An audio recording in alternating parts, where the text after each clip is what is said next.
我嘅歌聲一路燒。我今日嘅係一篇中文，嗰篇中文嘅名叫星期六晚上。我哋一齊睇下 Zoom it out， 即係咧，我哋一齊讀啦，好唔好？好，咁我一齊讀啦。星期六晚上，我們到餐廳吃晚飯。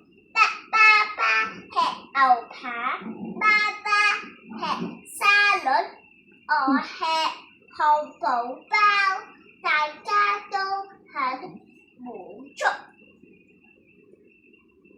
晚飯後，我們散步回家。呢個就係一個食唔快嘅讀字，個食唔快嘅讀字讀完啦，多謝大家。